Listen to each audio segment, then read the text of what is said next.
그리스도의 죽음과 장사되심, 우리 신앙의 정말 핵심적인 부분인데 혹시 그 의미를 깊이 생각해 본 적 있으신가요? 오늘 이 시간에는 그 안에 담겨 있는 정말 놀라운 은혜들을 하나씩 명확하게 짚어보려고 합니다. 오늘 이야기는요, 장영훈 목사님의 하이델베르크 요리문답 제16주일 강의 내용을 바탕으로 하고 있습니다. 이 유서 깊은 신앙 고백의 문답 형식을 따라서 핵심적인 질문들에 대한 답을 함께 찾아가는 시간이 될 겁니다. 자, 그럼 진짜 근본적인 질문부터 한번 시작해 볼까요? 아니, 왜 전능하신 하나님의 아들이 굳이 죽음이라는 그 가장 비참하고 낮은 자리까지 내려가셔야만 했을까요?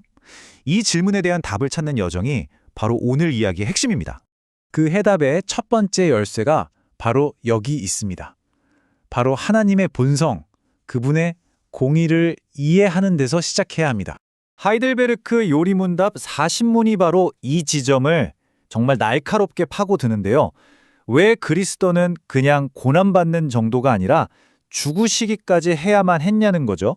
답변은 아주 명확합니다. 하나님의 공의와 진리 때문에. 우리는 가끔 사랑의 하나님인데 그냥 다 용서해 주시면 안 되나? 이렇게 생각할 수 있잖아요. 그런데 하나님의 공의라는 게요, 죄를 그냥 슬쩍 눈 감아줄 수가 없는 거예요. 죄의 대가는 반드시 치러져야만 했습니다. 그리고 그 유일한 방법이 바로 하나님의 아들의 죽음이었던 거죠. 왜냐하면 죄라는 게 그냥 단순한 시수 같은 게 아니거든요. 이건 최고선이신 하나님을 정면으로 대적한 말 그대로 무한한 악이기 때문이에요. 그래서 그 대가 역시 죽음이라는 궁극적인 형벌일 수밖에 없었죠.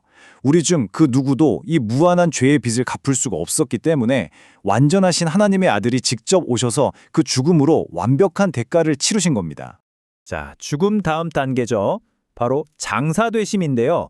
이것도 그냥 넘어갈 수 없는 아주 중요한 신학적인 의미가 담겨 있습니다. 41문은 이걸 묻습니다. 왜 굳이 장사되셨다는 사실까지 우리가 고백해야 할까요? 그냥 돌아가신 걸로는 뭔가 부족했던 걸까요? 여기에 정말 중요한 두 가지 이유가 있어요. 첫째는 그분의 죽음이 무슨 기절이나 환상이 아니라 진짜였다는 걸 증명하는 가장 확실한 증거가 되는 거죠. 차가운 시신이 되어서 돌무덤에 누이셨으니까요. 그리고 둘째, 이게 정말 중요한데 바로 우리를 위해서입니다. 주님이 먼저 그 무덤에 들어가심으로써 우리 무덤의 의미를 완전히 바꾸셨습니다. 네, 바로 이겁니다. 이 문장 정말 강력하지 않나요? 주님이 먼저 그 길을 가셨기 때문에 이제 신자에게 무덤은 더 이상 두려운 감옥이 아니라 부활을 기다리면서 쉬는 거룩한 안식처가 된 겁니다. 주님의 장사되심 덕분에 우리가 평안히 잠들듯이 죽음을 맞이할 수 있게 된 거죠. 자, 여기서 많은 분들이 진짜 궁금해하는 질문이 나오죠. 아니, 그리스도가 우리 대신 죽으셨다면서요? 그러면 왜 우리도 여전히 죽어야 하는 걸까요? 바로 42문입니다. 아마 신앙생활 하면서 한 번쯤은 다들 이 생각 해보셨을 거예요. 그쵸? 이 질문에 대한 답이 우리가 삶과 죽음을 바라보는 관점을 완전히 바꿔놓습니다. 여기서 죽음의 의미가 완전히 180도 바뀝니다. 과거의 죽음이 죄에 대한 형벌이었다면 이제 신자의 죽음은 더 이상 형벌이 아닙니다. 왜냐하면 그리스도께서 이미 모든 값을 다 치르셨기 때문이죠. 대신에 우리의 죽음은 이 지긋지긋한 죄를 완전히 끝내고 영원한 생명으로 들어가는 문으로 그 의미가 바뀐 겁니다. 그래서 핵심은 이거예요. 신자에게 죽음은 더 이상 끝이 아니라는 거. 오히려 이 눈물 나는 세상을 떠나서 영원한 하나님 나라로 들어가는 뭐랄까 복된 이사 같은 거죠. 두려움의 대상이 아니라 소망의 통로가 된 겁니다. 좋아요. 그러면 그 2000년 전의 십자가 사건이 오늘 지금을 살아가는 나한테는 도대체 어떤 실제적인 영향을 주는 걸까요? 43문이 바로 이 현재적인 유익에 대해서 묻고 있습니다. 그리스도의 죽음이 그냥 과거의 역사적인 사건으로만 박제되어 있는 게 아니라는 거죠. 오늘 내 삶을 바꾸는 그런 강력한 힘이 있다는 겁니다.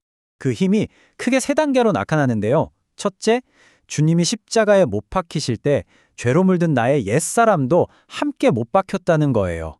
둘째, 그 결과로 우리를 지배하던 부패한 욕망들은 이미 사형 선고를 받은 거나 마찬가지라서 더 이상 우리를 지배할 힘을 잃어버렸습니다. 그리고 마지막으로 이제 우리는 새 생명으로 하나님께 감사의 제물로 우리 자신을 드리는 삶을 살게 되는 겁니다. 이게 바로 정체성의 완전한 대전환입니다. 더 이상 죄의 노예로 질질 끌려다니는 그런 존재가 아니에요. 와, 나 같은 죄인을 살리신 그 은혜가 너무 감사해서 이제는 주님을 위해 살겠습니다.